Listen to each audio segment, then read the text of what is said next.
Welcome to Within and Out Relationships Podcast, the podcast where we explore all types of human connections while emphasizing building a strong connection within.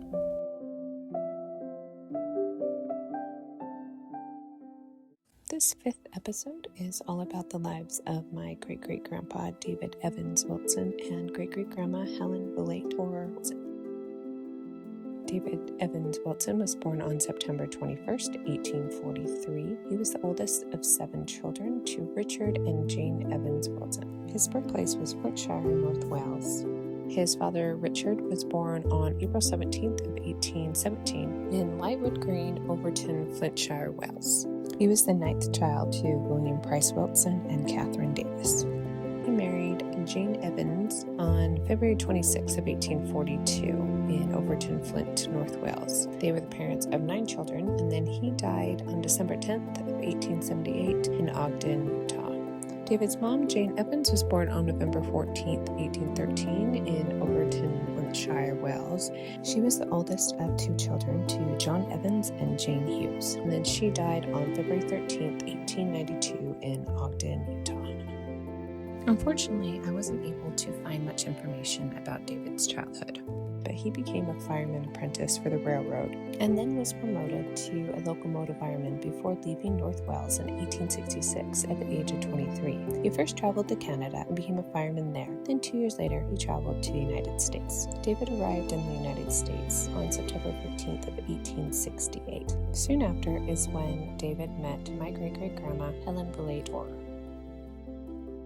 Helen was born on November 24th of 1852. She was born in Salt Lake City, Utah, and was the oldest of 10 children. Not much is known about Helen's childhood, but there was a story written down that said when she was 16, a Native American chief was passing through the Salt Lake Valley and happened to see her. He offered her father a pony in exchange for his daughter. His offer was refused. Then the chief kept on offering all the way up to 5 ponies and was turned down every time. The chief walked away saying, "No squaw worth more ponies." Helen's parents' names were Julius Frederick Rohrer and Elizabeth Sabin Rohrer. Helen's father dropped his first name Julius when he came over to America and just went by Frederick. He was born in the city of Cologne, Germany on May 21st, 1825, and he was the son of In 1832, when Julius was 7 years old, his family left Germany and immigrated to America, and they settled in Philadelphia, Pennsylvania. Then when he was 14, he went to Lancaster, Pennsylvania to learn plane-making trade. While in Lancaster, Pennsylvania, he became a member of the Mormon Church. And a few years later, on October 20th of 1849, he arrived in the Salt Lake Valley. Then on July 19th of 1851, he married Elizabeth Sabin. In the life history of Richard Rohrer and Elizabeth Sabin, it said, quote, "You can only imagine what this wedding was like. While Frederick stood 6 foot 4 inches in his stocking feet, Elizabeth barely reached 5 feet 2 inches. It was said that he would extend his arm at a right angle and she could stand under it." Elizabeth Sabin was born in Lancaster, Pennsylvania on November 4th, 1832. Her parents' names were David Sabin and Elizabeth Orr Ward. She was the oldest of 11 children, and later their family moved to Nauvoo, Illinois. They left Nauvoo in 1846 and arrived in the Salt Lake Valley in 1849. After Frederick and Elizabeth got married, they went onward to have 10 children, Helen Belator being the oldest out of the 10. Surprisingly, Elizabeth and Frederick died in the same month in the same year. In the history of Elizabeth Sabin, said that Elizabeth lived to see their youngest child, George, fill a mission to the eastern states. When he returned and was walking towards the house, Elizabeth ran to meet him but collapsed before she reached him. She recovered from this but lived only a few weeks. She died April 3rd, 1900, and was buried in the Huntsville Cemetery. Frederick died 3 weeks later, April 23rd, 1900, and was buried next to Elizabeth.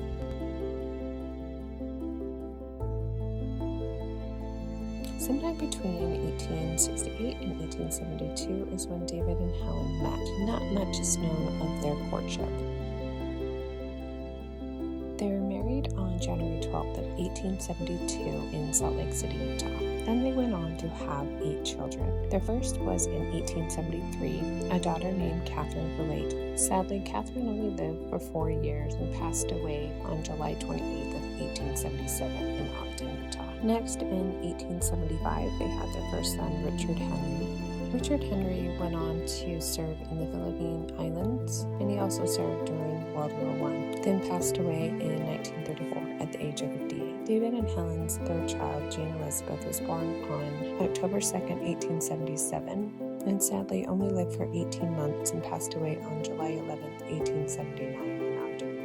Next, in 1879, their third daughter, Rosa May, was born. She went onward to have 6 children and died on March 19th, 1949 at the age of 69. And 3 years later, they had their 5th child, Margaret Helen, on May 21st of 1882 in Eden, Utah. Margaret was sadly only 25 years old when she died of typhoid fever on October 4th of 1907. Then in 1884, they had their next child, son John Frederick, who only lived to be 9 months old. He sadly passed away on February 22nd of 1885. Before David and Helen had their last 2 children, David decided to become a polygamist, which I believe was against the wishes of Helen. The reason why I believe this is true is because before Helen married David Evans, a man named David Eccles asked her to marry him as a polygamous wife, and she refused. So she obviously did not like the idea of polygamy. When David married his second wife, Elizabeth, Helen was pregnant with their son, Fergus O'Connor, who was born on March 1st, 1886. Fergus went on and got married and had 10 children, and he died on January 28th of 1955 at the age of 68. November of that same year that Ferguson was born, David and his second wife, Elizabeth, had their first of 7 children. His name was Alma, and he was born on November 18th of 1886. 2 years later, on March 26, 1888, my great-grandpa, their last child, William John, was born in Ogden, Utah. William went onward to marry my great-grandma, Annabelle Fuller, and they had 2 children, John Jr. and my grandpa, David Eugene. Reading about my great-grandpa William John's life, it seems like David and Helen separated sometime soon after he was born. His biography states, quote, John spent most of his life living at his mother's home in the southern part of Eden, Weber County, Utah. Evidently, there had been some kind of difficulty in his father and mother's marital relationship that caused them to separate and go their separate ways. I am assuming that their separation had a lot to do with him not respecting the wishes of Helen and deciding to become a polygamist when she did not want that to happen.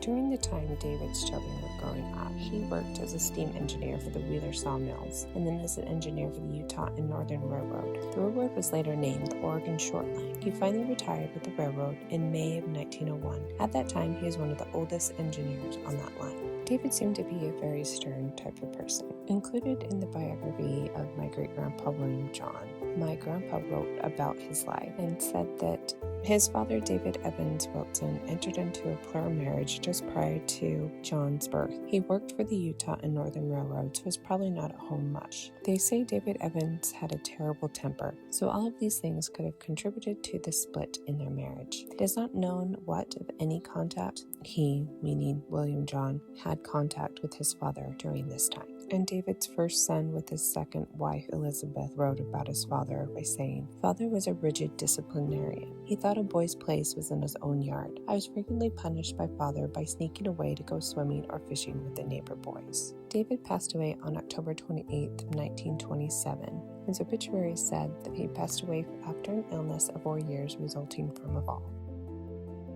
Sometime after William John, their last child, was born, Helen moved with the children back to Eden, where they lived in her part of the rural land her father owned. They were farmers and worked very hard to make ends meet. While not much is known about Helen, people who knew her all agreed that she was a kind and sweet woman. Helen passed away on January 24th of 1960 at age 63 years old from a threatening inflammation of the inner lining of the heart chambers called endocarditis.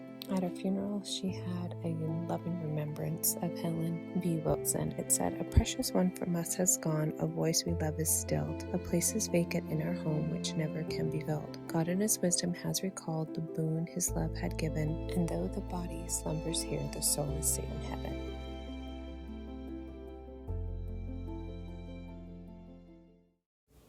Thank you for listening to the 5th out of 7 episodes in my Who Do You Come From series. Episode 6 will be out soon.